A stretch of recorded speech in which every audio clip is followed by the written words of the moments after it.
Welcome to your next step up the self-publishing mountain. I'm Matilda Swift, author of quintessentially British cozy mysteries. And I'm Samantha Cummings, author of young adult books about magic, myths and monsters.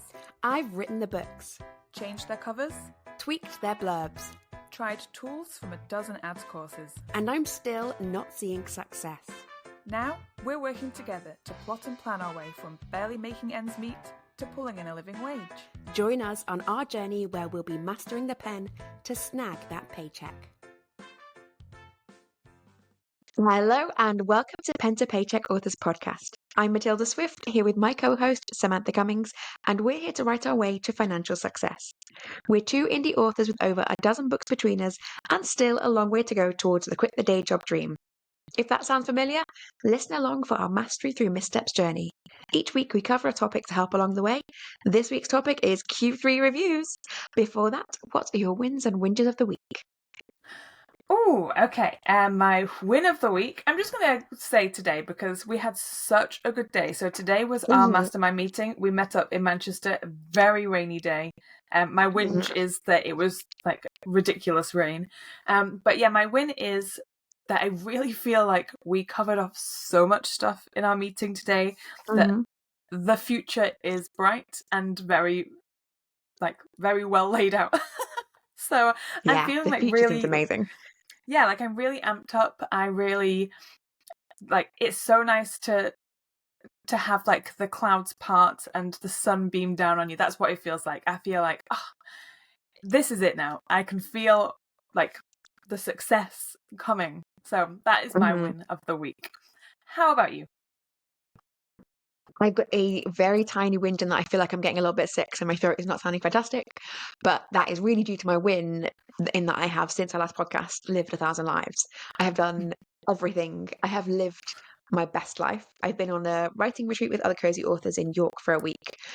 After that, I've seen friends, I've seen family, I spent the day with you, I've talked about everything. We have made our best future, planned it all out as if it's real. I've done everything. So it's been fantastic. The writing retreat was amazing, and it really made me solidify something that I felt a bit back and forth about before. So before the pandemic, I said I want to be a full-time writer because I want to, not have a day job. I want to focus on writing. And then during the pandemic, I really was too stressed to write. I had a very disruptive time. And I was like, oh gosh, I'm so glad I don't rely on this for my income. I'm so glad I don't have to write. And then after that, the feeling snuck back in me that I wanted to write full-time. I was like, oh, but you told yourself in the pandemic that it was a good idea that you weren't. But I realized this week that actually it's just I'm my best self when I'm writing. It's not that I want to write full time because I don't want to work. It's that I want to fully immerse myself in my days in a thing that I am passionate about and good at and dedicated to, in a way that it doesn't give me the same fulfillment in my day job. So it was really nice to have that experience and to have a group of authors in a house where we would get up, have breakfast, do yoga, set our intentions, do writing. I got so much writing done. Then we'd have, discussion groups on all sorts of publishing business things. Then we'd go out in the evening for dinners. Then we'd just chat about writing, and everyone cared about the same things. And it felt like why isn't all of life like this? So it was just stunning. And then, and it was kind of like when we meet up, but for a week. So so it really resolved that for me and made me feel no, I'm not just being a throw your toys out the pram, I don't want to work. I am being a person who is pursuing their passion for a good reason. So that was lovely. And just absolute wins all round. I feel like a snowball that is rolling downhill, and now at the stage where snow is just clinging to me. I'm growing and growing and growing. I feel unstoppable. I feel like everything is going, and it is amazing. That's so fun. And I love when you're telling me all about your week and everything, the excitement coming off you makes me excited just to be witnessing your glow. Just to witness your snowball is really nice. I'm so glad you had a good week. But hopefully this doesn't put a dampener on how you're feeling. But today's topic is our Q3 review. So we might as well get straight into it. How do you think your Q3, I was going to say third quarter, but that felt really weird. How do you think Q3 has gone for you? I don't think it puts a damper on my day because I love doing these quarterly reviews, which sounds crazy because it's such a horrible concept in the abstract, like the idea of having to kind of face up to what you did and didn't do. But it feels so freeing to actually look at it. The bigger issue that I've had for years is just like the burying my head in the sand of things that I didn't have the time or understanding or energy to deal with. And actually now, this is like when you have those tasks that you procrastinated over for like a week and it takes 5 minutes. It feels like that. So I'm really enjoying these Q3 reviews. Even just to say, because quarterly is not, it's not so frequently that you're not getting anything meaningful done, but it's not so infrequently that you are forgetting stuff. It's a good measure of time when you could do something significant. So my Q2 review, I kind of realized like I hadn't really done anything, or I had only kind of grown the task from Q1. And so my Q3 review was to like really undertake them. And actually, I'm just going to show you on the screen. I've got 2 solid pages of notes where I literally took everything from my kind of Q1 and Q2 together and split them all out into small tasks and figured out when and how to make those things happen, which felt so productive. So what I mostly did in Q3 was take a lot of things that they're enormous, and I'd set us so many big goals in Q1 and Q2. I took all those things and I broke them down to small actionable things. And a big thing that I did was just get myself really, really organized in terms of having kind of daily, weekly, different systems, and then even like kind of annually ways of organizing myself and having to-do lists, targets, schedules. I'd got all that in place, and it feels like such a relief. It sounds like it should feel more stressful having everything, you know, planned down to the minute, but that's not what it is. It means because there are things that you just have to do. Like every week I have to edit this podcast. If I didn't have it on a schedule, I would leave it to last minute. I would stress about it. I would think, oh, I can't start it now, it's too late. But getting into a schedule is like, I do it on Monday lunchtimes. That is when it gets done. It takes that amount of time. Sometimes it takes a little bit longer if there's a technical issue. I finish it on Monday evenings if so. Done. My newsletter, I plan it out in advance. I've got kind of a rolling long-term schedule. I write it when I'm roller skating. So I do a bit of roller skating, sit down, take a break, write a paragraph for the newsletter. It's done easily. It's less work than it used to be, even though I've gone from monthly to weekly. So that is the big thing about my Q2 is that my Q3. Yeah. I really had to figure out ways to action things that were too big to tackle in one bite. So that's my overview. I've got some things that I didn't get around to, but that is my kind of exciting part of it. How about you? What did you do from yours? I did the same. So I had it on my list to try and get and this has kind of just been rolling on throughout the year, but Q3 I really wanted to get my like all my ducks in a row. So my production schedule and everything, which is obviously we've talked about this on the podcast. Set up a Jira board and really looked at my processes, like how long it takes me to edit, how long it takes me to write things, and tried to set myself up some sort of schedule that I know that I can follow each time for a book. And that was on my list to do. And even though like I've still got tweaks for that, I did follow it through the whole process for the book that I'm releasing next week. Can't believe it's next week. And I feel really good about it. Like I feel like I could make it better, but I did it. And I feel like that was a really big challenge. It seemed like such a big job to plan out like the whole process of a book. But actually, like I've done this so many times, it's not that big of a process. It's okay to write down like everything that has to happen, and it feels great to put a date to things. Like I showed you my Jira today and how I like added dates so to things. Detailed. It's detailed, and I have little things where I can put done or in progress or like still to do, and it just feels like I feel like I've got a really good grasp on that. So I feel like that was a great thing to tick off my list. I really feel like I'm like going into Q4 and beyond with better practices. I did have on my Q3 some things that I've done but I haven't kind of continued with. So I did have on my Q3 to set up some rolling ads on Facebook for my books, and I started it, and I did run some ads, and then I decided that I don't feel like I'm at the right stage to be running continuous ads when I don't have a full complete series. So I did it, and I did like the whole process, made some ads, spent some money, and then made a business decision to stop, which was fine. So it's like when I'm ready to set them all up again and everything next year, I feel like that's not such a scary hurdle. So even though I can't fully say that I did it, like that I've got continuous ads, I know what I'm doing. Process. Yeah, I know the process, and yeah, I feel great about spending money. I also did the big thing of setting up Canva Pro. That was on my list to like just try and professionalize myself and spend some spend money on myself.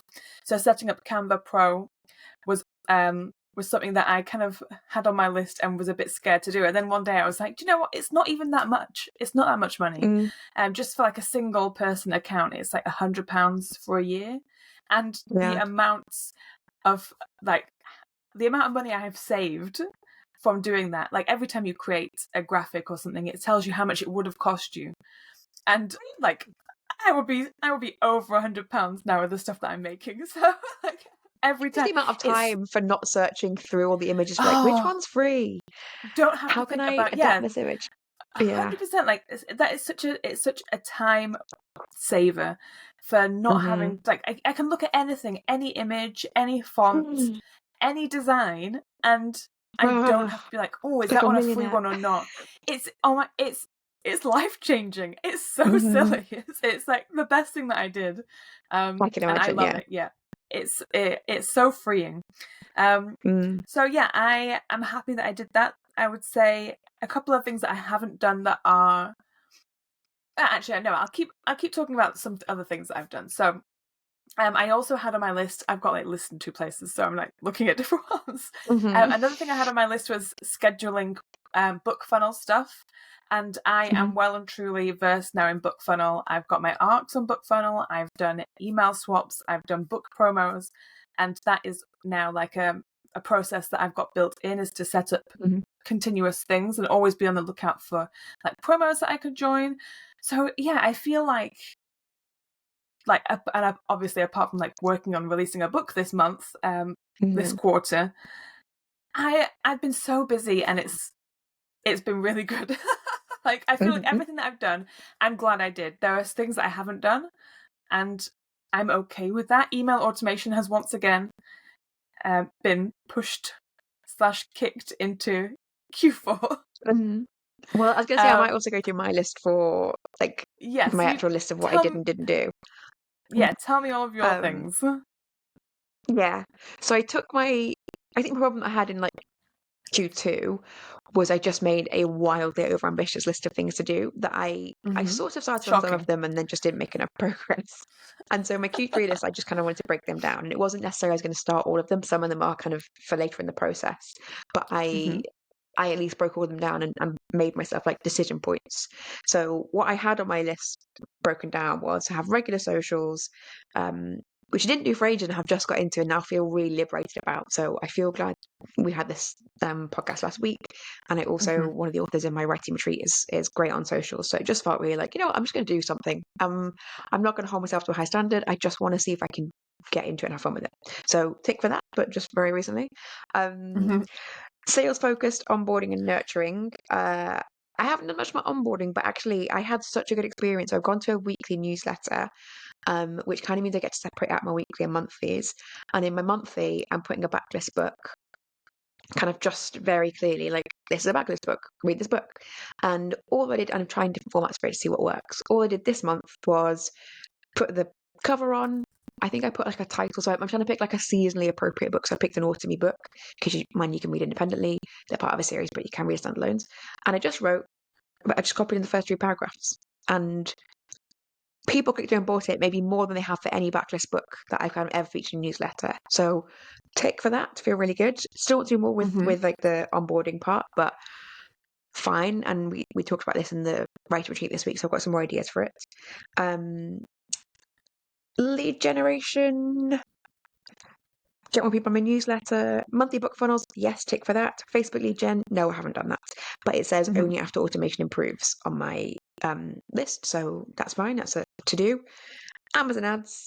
I have been rubbish at. I have done some Amazon ads. I've read a bit about Amazon ads. But I really I've not done enough. So disappointing. The same, and book club ads, I put them on my calendar to do in future once I've got some other sorts of ads going. Automation upgrade, I didn't do, and I don't know why. It's just a big job, so that Yeah. I know I didn't do.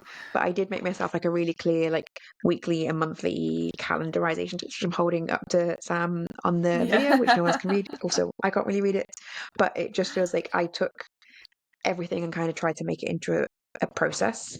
So Mhm. that was my Q2 goals that I broke down for Q3. My actual Q3 goals were implement next steps on Q2 experiments, which like I think overall I did. There's a big specific category that I didn't do that I want to move on to Q4. Replan my schedule. So like look at everything. Look at all my books when my schedule, big tick. Make a launch plan.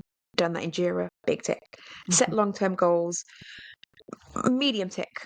I think I am trying to stay agile. I kind of have a sense of where I'm going business wise and Mhm. finance wise. So I think I've done enough for now. So that felt so productive for Q3. Like all of that was Q3, Mhm. but I haven't done one big category of things. So my Q4, I'm going to say, is just that one thing, and it is just ads. I'm going to nail it. Okay. Just, just the thing that everyone like complains about and hates so much. Just gonna do I it. think I think I just haven't been paying attention before. Now I've got a bit of time. I'll just crack on with that. Nail it. Yeah. Yeah. That's a good plan. I How think far can it be? if ever there was a time to do it, it's now, Mm, because like you're already now set up. You're like writing a new mm, series. You have ticked off so many things on your list that you had just lingering. To just like dedicate the next quarter just to doing ads, I think is such a mm, good use of your time, because you're such a good like researcher, and like you love to gather all the information. And mm, if you're saying that that's all you're gonna do, then mm. I feel like you're definitely gonna win at that game. So Yeah. good for you.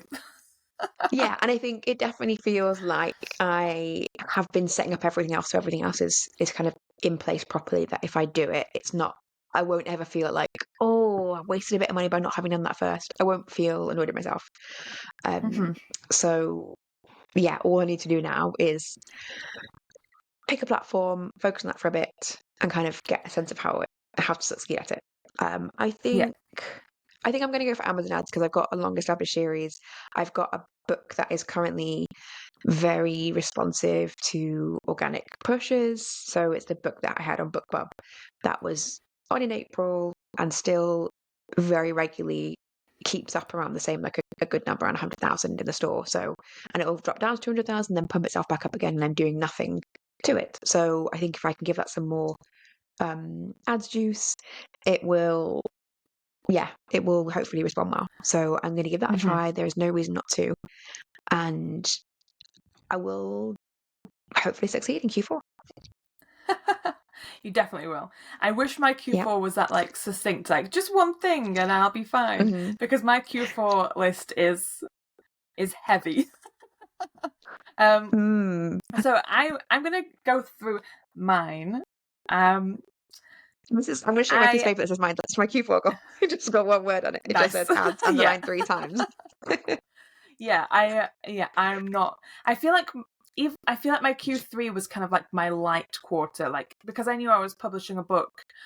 It was Mm, more like everything was kind of just geared around that. So I feel like that was basically just one task, even though it broke down into a million little things. It was just focusing on one thing. And so mm, now that we're going into Q4, I'm just like back to my usual self and just starting all the projects. So I've got some like really really simple and obvious stuff, like I want to complete my business plan for 2025. mhm. And that means like buying a new calendar for 2025, getting my new planner for I've got mine 2025. already. I'm very excited.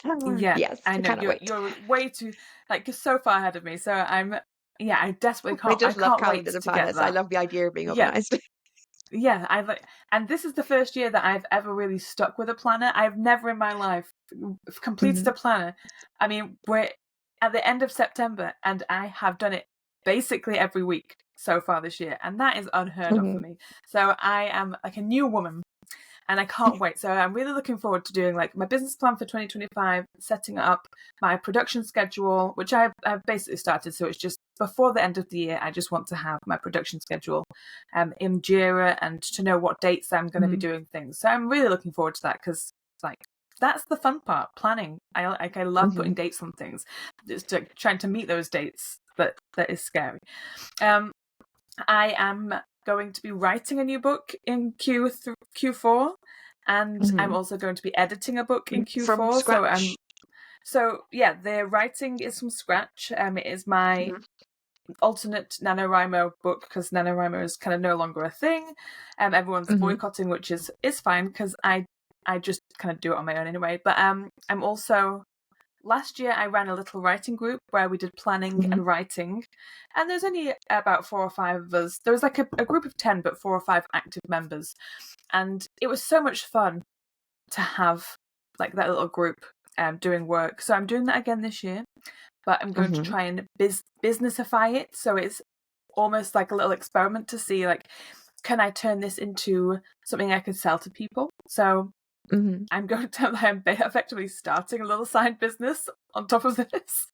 And yeah, just like thinking about the future. You know, got a lot of spare time on your hands.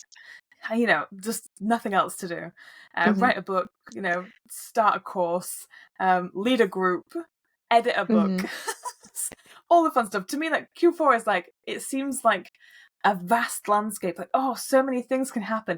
It's 3 months. What am I thinking? And one of those months is Christmas. Yeah, I know. I'm feeling so optimistic. It's so stupid. But I love I love setting myself I just love setting goals, and we'll see what happens. As per all the previous quarters, email automation and building my email list is on there. What will happen with that, I don't know. But I do 100% need to sort out my finances by the end of the year, because this will be the first year that I'm like registered as self-employed. So I need to make sure that I've got everything sorted for self-assessment. So that's gonna, I really dig into that like sooner rather than later, but I just I just don't want to. But it's on the list because I literally cannot not do that. So it'll be a nice thing to tick off and be like, yes, I've been an adult, I've done the things, I've looked at bank accounts and made lists of spends, because we all know that the list of incoming money ain't that big. But I can at least tell HMRC how much I've spent. Yeah, it is practicing the process of doing it. Yes. So I'm actually looking forward to that, because I think that will make me feel less fuzzy about stuff. Yeah, like at the moment it's just like a big question mark, like, oh, how does it work? What have I spent? Are you submitting for 23 to 24 or 24 to 25? 24, 25, because like there's nothing else. Like, there's no point doing it for any other year. Yeah. So I mean, just in case you're not aware, and maybe for anyone listening, the UK tax system is pretty relaxed date-wise. So 24 to 25, you in fact don't have to submit until the end of January 2026. So you got ages. If you've got an accountant, they probably want you to submit the end of September 25. Yeah, just so you know what you need to do. Yeah, just if I don't do it now, I'll put it off. Like I'll just put it off for as long as possible. So if I at least end the year with like everything written down and in a like legible order, then I'll feel like I'm starting next year with a bang. That is so organized. I am. Yeah. I don't know if it's all accountants, but both accountants I've had for my self-publishing business in the UK, they have like an end of September deadline for receiving your accounts. Even though they don't have to submit it until January, it just gives them time to kind of question stuff and process stuff. So the deadline is end of September, and I do it at the end of September. So you know what, I felt like so good this year that it's in my diary for next weekend. So it's in my diary. It's not the last day of September, which is my normal day for doing my accounts. It's the 30th. It's like maybe the 27th. So I'm pretty professional. Yeah, that's early. Yeah, exactly. Yeah, also I know, because I've done it a couple of years in a row, it doesn't actually take me that long. It's one of those tasks that I don't enjoy it even slightly, and everything about it feels dull. So I don't want to do it early, because I could, because what if I got hit by a bus the day after I did it? I'd be like, oh, that was such a waste of that last day of my life. Yes, very Yeah, true. What a way to think about things. that is how I think about things. I want to just wring every bit of joy out of my life. So I'm not going to do my taxes until I have to do my taxes. And it's not like I'm leaving till January, right? If I were a real, troublemaker, I'd be leaving till January. I'd be paying the penalties for that for my accountants. And you can't even submit to January. You just pay HMRC penalties. So I have never been late, but I've always been Mm-hmm. as late as you can be without being late. Yeah, just on the edge. Just Yeah. a little rebellious enough, but not rebellious Yeah. enough to get a slap on the wrist. To cause me any problems. Yeah. Yeah. Yeah. So yes, so I'll be doing mine soon. So if you want to look at anything together, let me know. I do need to start a bit early as well because I've got a new accountant and they want a slightly different system of information transfer. So fine. But also, in fact, my new accountant, I picked them specifically because they are a local accountant and I live in a very like arty area. So they kind of handle a lot of people who have different sorts of businesses, and including sort of creative businesses. And they're so nice and they encourage people to come and do their accounts in their office and just sit there all day, bring their computers down, bring their records down, do it in their office so that like if you have to over 5 minutes go and ask someone, where does this go? What does this mean? You can do that. And they're like, we'd rather you did that than you sent it to us and we didn't know what we were looking at. So I may even go and sit in my accountant's office next week. It's a big, big office, in like a converted old mill thing. And it's got like a pool table and it's nice and warm. It's got a coffee machine. Actually, I think I will go do that because that's way better than just doing it in my own house. Sounds so nice. Yeah, and having them there to ask and to like it's so much easier to do things like that face to face and to be able to ask questions and then for them to be able to look at it and be like, yeah, okay, this looks fine, or to look at it and say, no, do this before you go. That's such a good time saving, and it's just nice to interact. So nice. I'm gonna be a weird person because I know a lot of people don't think this, but I love interacting with people in any capacity with jobs and things. Even though I always put it off, like I always think I hate it, I love it. I love talking to people on the phone.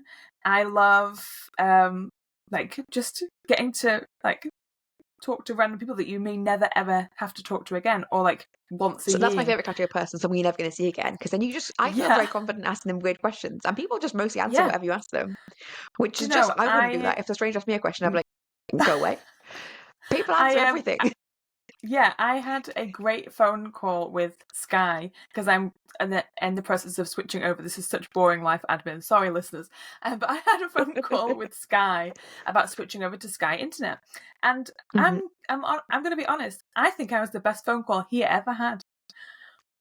We laughed so much. I made all of my best jokes. Really, I had such a good rapport going, and yeah, it was a great time. We were on the phone I feel like it shouldn't have taken this long. It should have only taken 10 minutes. We must have been on the phone for 45 minutes. My boss kept I was doing it at work, and my boss kept walking past, probably thinking who the hell is she talking to? And I'm just sat in the kitchen it was great. I loved it. Good time for all. That is peak Sam. Yeah. So I think find an accountant that you can do that with in future, who will just enjoy your chit chat. Yeah, I just need a good interaction. Let's just entertain each other for a while and pretend work isn't super dull. Yeah. I was gonna say, going back to your Q4 things, just kind of on the topic of not making them dull or not go anywhere. I started the year with big goals and I kind of winnowed my way down to smaller and smaller goals. I think the thing that helped me move things on from Q1 to Q2 to Q3 was treating them as experiments. So saying, if I've got a big list, I don't need to complete everything, but I need to do at least a touch on everything. Yes. Is that what you're doing, or are you trying to really accomplish finish things in Q4? No, I think, like you say, it's just touching on things. So if I don't complete my business plan for 2025 by the end of the quarter, it's not the end of the world, because I feel like my business plan is a rolling document. I don't want to secure things. I don't want to fasten down all these hatches and make all these rules whilst I'm still in the process of being a free creative person who's not making a living wage on this. It's all the nice fun experimental phase of doing this. So I'm like more than happy for like my business plan just to be like a rough draft, and my production schedule to be like completed up to like Q2 next year.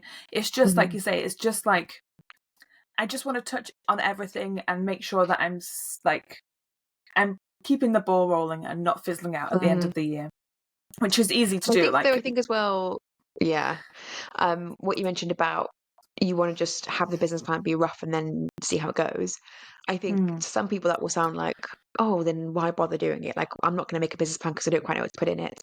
I think this year we have found so much benefit to doing something, even if it's just a rough version, and being able to see how you went compared to how you thought you would go.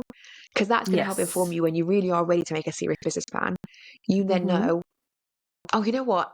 Like we're doing with our quarterly plans, right? We're kind of just practicing the process of making quarterly plans. And I have seen that really there's a limit to how much you can get completed in a quarter. So you need to divide things between either a large number of things you touch on or a small number of things you complete. The same with like a business plan. So I would say it's benefited as no end this year to start big things with a sense that like I'm just seeing how I do. Also in like writing processes, and like I've done a lot of looking at my routine and my longer term schedule, just being able to see if I plan this, what goes wrong with it, and then how can I work around those problems in future.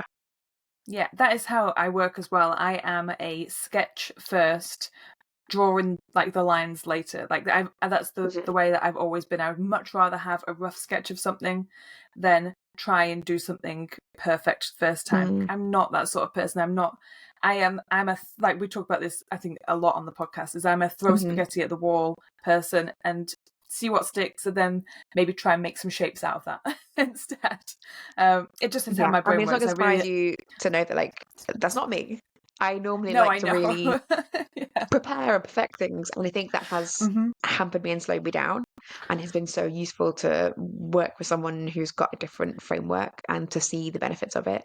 And but also I think for me it feels more reassuring, comforting to be able to do that with somebody else.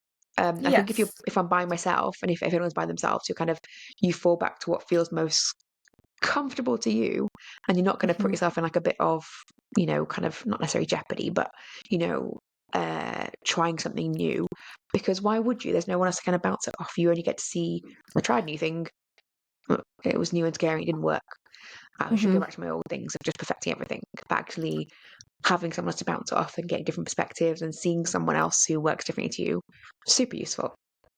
Yeah, I do. I think that we have both benefited from that this year. Is my like laissez-faire attitude towards a lot of things, and your much more structured way. Like your structure has helped me plan things so well. Phil, like you told me about this planner that you were getting, and I bought a planner as well, and we both went through what we were doing, and we both had the same calendar on the wall, and so your dedication and like commitment to having those very detailed plans has guided me in a way that I never would before. And then obviously my attitude of I'm just going to try and see what happens has made you feel less stressed about maybe making a mistake, and being okay with that. And I think that's we've both gained a lot from trying each other's methods. It's been so good. I know it's weird because it feels like it's the end of Q3, but it feels like the end of the year, and I don't really know why.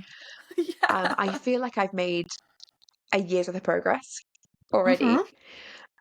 Also, obviously, because I'm, already in my year wind down because it's basically nearly Christmas. So I'm almost to the end of the year. Yeah. Also, the nights are drawing in. Normally we record it like it was bright outside so recently, and now it's dark and cold. So yeah, it does. I think because also Q4 is like your last chance to kind of do things in this year. So I'm already sort of thinking ahead to my kind of end of year review. And trying to, and that's really helpful to kind of like try and put a very definite full stop on the end of the year and saying, have I achieved everything I want to achieve? I'm quite looking forward to having a small achievable thing at the end of Q4, just so that I can reach the end of the year saying like everything I started this year, I have carried through and completed, and that's going to feel like very satisfying. I think I'm just really excited to start 2025 because I've got such Mm. like fun, exciting things that I want to do, and so I'm already like, I get to this part of the year, and I'm usually like quite bummed out about September, and I don't like winter. I'm not a winter person. I know this is where we differ. So by the time it gets to September, I'm usually kind of like starting to get really bummed out. But Mm. I said to my boyfriend last week, I think it was, like, I've never had such a good September. I've never had like this feeling of feeling like something's happening, like the change in Yeah. seasons feeling really good. I'm just like, It's just for yeah, you. like, yeah, like I feel like I am in like You've Got Mail or something, and like, oh, and I'm in New York in autumn, and it feels great. I can I feel like swanning around town, Mhm. like the Cranberries playing in the background. Yeah, I've got like a mid-calf um length skirt on, and I'm just yeah, swishing around, yeah, wearing nice carrying a blouses and carrying pumpkin. books. Yeah. Yeah, yeah, yeah. I'm Yeah. like, I'm really like having such a good autumn, like start to autumn. And as much as I hate Mm. winter, because I've got so many fun things like coming up Mm. and like the start of next year, yeah, I feel this is the most positive I've felt at the end of the year. Mm. Yeah, I'm super excited. Yeah. I do I also hope think everyone like else quarterly is. reviews is a big help towards that, because looking at things on a, I don't know, either a year schedule or a month schedule, it just makes things feel either like too big or too small. And kind Mm-hmm. of having this last quarter is, it feels to me like we're heading into the dark season of the year, where we, in our part of the world, in the cold, the Mm-hmm. damp, but it's like, oh, we've got this last little chance of the year to do loads of things. And Yeah. this is my last like quarter in which I'm not releasing anything. I am actually going to release a novella that I've had for a while, that is like my prequel to a series. I'm going to just put it on Amazon, just I kind of want to have something out this year. No particular reason. It just feels like I quite often put something on my birthday, and it'd be nice to have something on my birthday. Mm-hmm. But like, this is I almost feel a bit like a sort of like a squirrel putting away, like hiding away a bunch of nuts, or I'm like a bear getting ready for the fat bear contest. Like, I'm Mm-hmm. storing things up for next year, and I'm Yes. getting ready to really explode. And especially Yeah. since we did, like, the most recent kind of big thing that we did was make those schedules in Jira, and Yeah. I was very fortunate last week. I was with a lot of authors that I had my launch plan, and kind of like my production launch plan, and I showed it to everyone and got feedback and had some really useful comments on what they felt was missing, or how they could help me with different parts of it. So I've made that for book one. I have now copied it in for book two, and I'm going to do it for book three this coming week, and then it will have just like my literally everything I need to get done for my release next year on a schedule. There are days I have to just know when I have to just sit down and take it off, and I can get things done, and I don't have to think about it. I just have to Mm-hmm. get to a date and be like, oh, this is the date I said I would do this. Now I do this. Yeah. I'm Yeah. so excited. Yeah, I know, it's so sad, isn't it? Like, we've put things in our It's calendar, like on this day I've got to do this, but it's like opening an advent calendar and being like, oh, instead of mm, chocolate, there's a small task for you to do, but you're gonna there's some feel great when admin. you do it. Yeah, Because I yeah, think for me the big issue is just like, is the having to think about, like, having the back of your mind all the time, and then thinking like, I won't do it because I have to hmm plan. There's like 7 steps to it, really. I don't have time to think about all those steps. But now I've thought about the yeah, steps and I've put them in a calendar, yes. and I only have to do Oh, that big job once.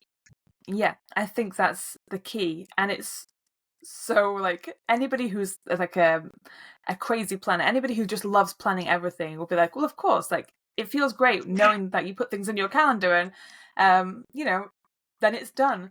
But yeah, I'm very much, or have been in the past, to think of it on the Mm-hmm. day and think, oh, I should do that now, or think of it on the day and think, oh, I'll do that in the future. And Should have done there's that. been no, It's yeah, too late like, and now.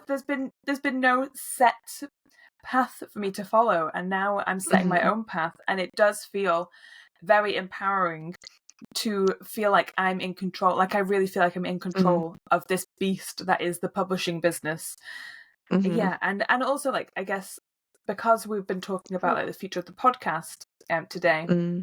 and like all of our plans for that, I feel really amped up. Mm-hmm. Yeah, like Like I everything is could going scream. somewhere. Yeah, Yeah. yeah. I So think I'm this is feeling gonna be the week. really If we good. can, if we definitely can fly, it's happening this quarter. That's on my Q4 goals as well, actually, is like Mm-hmm. fly. oh, if I was ever going to fly, it's going to be on Yeah. Halloween. So look out Yeah. on the It'd be news. this Halloween. Yeah, this Yeah. Halloween's it. Yeah, I've got a I'm so broomstick in my excited for living this. room, just ready and waiting to go. I have a broomstick I in am my actually, flat all the time. for this Halloween, I'm going to, the old Victoria baths that they've converted into like an Mm-hmm. event space. This is like an old swimming bath that was a swimming bath when we were kids, and it's an old heritage building. This will make you feel very old. They're having like a silent disco there for Halloween, where you tune into the music, the DJs from like clubs that no longer exist. So like clubs you would have gone to as a kid because we grew up in the same area. So clubs you would have gone to as teens that just no longer exist. So there's a channel for Jillies, so that's the channel I'll be on. Amazing. Just yeah, and it's just like the middle-aged version of clubbing, but I think it finished at Mm-hmm. midnight, and it's in a converted like heritage building. And That's it's but so yeah, we have Halloween, so fun. I'll get dressed up, right? Oh, But what and I think date is I'll fly home, Halloween so this year? Halloween that's ridiculous. is Halloween's always on the 31st of October. what day? It's Thursday. Okay. January I know 31st. the What day? date. I was like, you're that bad at planning. What? You're that bad No. at scheduling. What day? Mm, okay. In the past, I have often taken Halloween off because to me it is a holiday. I've not taken it off this year. I know. So I'm not taking it off this year, but Mhm. I mean, I'm effectively not going to do any work. So Sure. Yeah. yeah. You'll be I'm practicing also. flying. This is just I'm going to be practicing flying. I'm just going to say this now, just for fun. I'm actually going to Alton Towers that weekend for like the Halloween weekend. Okay. So I'm super excited to be celebrating Halloween this year. I might take my This podcast broomstick has with got me. incredibly like niche local I know. information. Sorry. If anyone's in the Manchester area, come join us Yeah. in these activities. But Yeah. yeah, I'll sort see of you insight at Alton Towers. into our lives that you can all relate to. Mm-hmm. But yeah, I mean, it's nice just to have fun things planned in. I feel like this Yeah. year feels very different, not just because of our writing stuff, but also I think this feels like the first year post-pandemic that things have felt very open and lively, and it has Yeah. been such a good year to then really push towards all this work that we're doing. Yeah. Yeah, so it feels like the world's opening up just for us. It The is. world's like, Yeah. I see you guys coming, let's go. Ready. Yeah. And then like you see like crazy things in the news. So why not fly? Yeah, why Why not not be become a the year of millionaire author? flying? A Yeah, millionaire author who flies on Halloween. Yeah. This is yeah, it now. The universe uh, is conspiring with us. we're on it. Yeah, we've manifested it, Yeah. even though we don't believe in manifesting. That's how good we are at manifesting. We can not believe in it happens. I am Mulder. I'm Fox Mulder. I want to believe. I'm actually shocked I don't have that poster behind me. I need to get that poster in this space behind me. Because Yeah, that is I peak think me. just write it. Yeah. Write it on Nicolas Cage, because I think he also gives the same vibe. I know, like but I absolutely love David Duchovny, so I need to I would love to just have a picture of him on the wall. It feels like wrong that I don't. So yeah. Okay, that's a new plan. That's also going on the Watch Q4 this goals. space. Yeah, Q4 goals. I need an X-Files poster. I want to believe. Yeah. X-Files poster, you're going to fly, and then also all the publishing things. This is a big Q4 you've got going on. I think I'm going to stick with just my ads plans. That's big enough as well. So I'll do everything. I'll take everything else. Don't worry. It's on me. Okay. I'll shoulder the responsibility. Hopefully everyone listening has thought of their Q3, evaluation and their Q4 goals has maybe come down somewhere in between Sam and I in terms of scope of your goals. But hopefully you do have Q4 goals. We are always open on socials for hearing more about those. So do please message us. We are on Instagram, Pen to Paycheck Authors. We've got a great Instagram, lots of good content on there. And we are, in fact, even today we'll talk about more things we could add on there. We are also in the future going to be expanding to have a newsletter with more great content we can share and kind of more resources and more. So we'll be sharing the and more in the newsletter. So do sign up. We will let you know when it's available. Until then, keep listening and follow us on Instagram. That's where we're going to kind of release that information as well. And also our kind of ongoing request, recommend us to a friend. We're looking for more writer friends. We're looking to build a community of people we can share our exciting goals with, big and small. Yes. For next week's topic, we're starting a new series on professionalizing. We're going to have an episode on professional schedules. Do you have any initial thoughts on that, Sam? Yes, I do. So I think this is because I kind of am scared that I'm going to fall off this amazing train that I'm on, of being like just being so good at following all of my routines and things. Like I'm worried that I'm going to burn out, but I know that I'm not, but I'm scared that I am. So I'm really looking forward to having this discussion about the schedules that I've got in place and like how to keep myself on it, like how to make it consistent and there's another word that I can never remember, but effectively, yeah, I'm just looking forward to talking about like sticking to schedules and not freaking out about just like being a professional person. I think having a conversation makes it feel better. Yeah. I also realised as I said this that you've infected me with the schedules pronunciation, and I'm a schedules person. So this is our niche again. So yes, next week we will be saying two pronunciations of the same word. Yes. So when we're talking schedules, Oh no. uh, Schedule. I my can't big do it. that's the British English pronunciation is schedule. It does sound it sounds angrier. It sounds more formal. So my big schedule concern, or not concern, the thing I really want to work on is during this retreat we had set times of day to write in, and Jen, who was on this podcast a few weeks ago, and she was at the retreat as well. Both of us, we were on a table together and we did sprints. We did 25-minute sprints, and it's so effective for me just to have that time when you are saying like, I'm just writing, but I can't do it by myself. I am terrible by myself. Because the clock's not the boss of me. I'm not going to listen to a clock. So if the clock says you're going, be like, well, I've got more important things to do. I've got to go and research this thing or answer that email. So yes, I need to get better at schedules because I know what I'm capable of. I really like going on retreats to kind of figure out what I'm capable of and find out how much I can write per day, how I feel, if I push myself. I know I'm capable of a lot more than than I make myself do at weekends. And I want to find a way to be more productive and feel rested because I just flip flop between the two and end up doing neither at the moment. And I end up just staying up late to finish what I'm going to do, and then I wake up late the next day, and then it's a vicious cycle until I get to the end of the weekend and I'm annoyed at myself. So I want to figure out a way to get better schedules in place and like make it fun because it was so fun and easy at the retreat. It felt really nice, and we were done like mid-afternoon and I'd done so much work, and in the evening I'd do like a little bit of prep work for the next day to make it all easier. So yeah, very doable, and I think I want to figure out what's getting in my way and stop that. So I'm looking forward to chat about it. Yes, me too, very much so. Well, so I guess that's it for our Q3 wrap-up. It felt so productive. So hopefully everyone else has also had a productive wrap up for their quarter and thinking ahead. I said, follow us on socials, subscribe, tell friends, tell family, tell people you love and hate. Everyone should know about this podcast, and get some more productivity in their lives and feeling like they can do anything, which is how I feel right now. And I will look forward to being even more enthusiastic next week, when we will see you again and hear from you all again, and we'll speak to you next week. Goodbye. Goodbye. You've been listening to Pen to Paycheck Authors. Stay tuned for our next episode, and don't forget to subscribe to learn how to write your way to financial success.